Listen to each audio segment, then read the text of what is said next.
Alright, so I just got my gauge cluster back from West Valley, and it came with an LED surround that I did pictures of.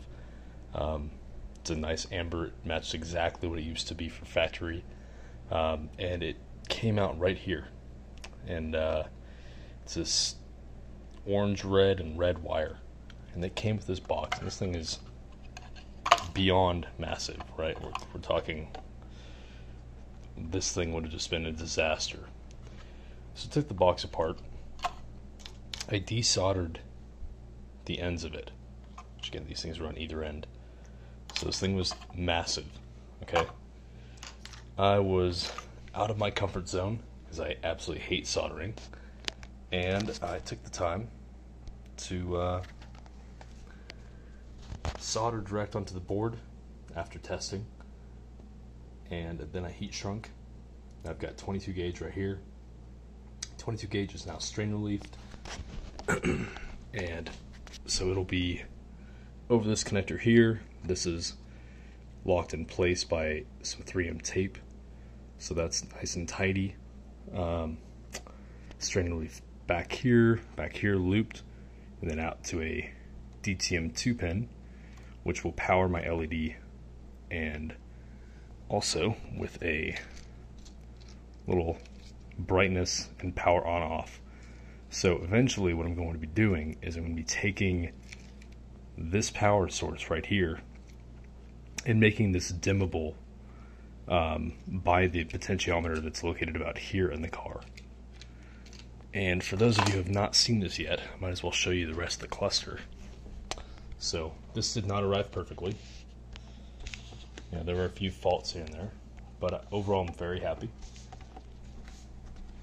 So I got my cluster here, which is now, when this arrived, this was way over here.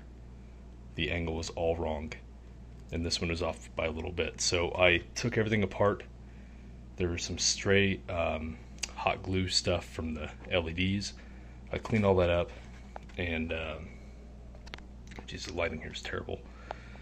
You could see a now very well centered, beautiful orange 10,000 RPM custom RPM tach. And then now this goes to 210 miles an hour, original mileage of the vehicle, and yeah, it's just, it really came out exactly how I wanted. So it was a very expensive, a very long journey, but custom stuff always is. So this is the nice final finishing touch. Now that I have all this completed, I could drop this connector back into the car, and I have all the mil-spec connector to it. So this will drop right in, everything else will drop right in, and then it's easy to connect. So there's one mistake on the cable, which we went to a GM 5/8. It's supposed to be whatever the Dakota Digital box is, which is like, I think it's 1 1/8 or something like that. So I'm going to fix that, and yeah, the cluster should go back in tonight. So just figured I'd show you guys that real quick, and out of my comfort zone doing solder, which you'll never ever see.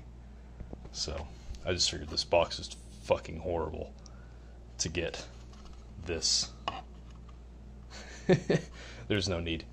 So chop it off, make it controllable, lock it into place, and strain relief it. So on to the next one.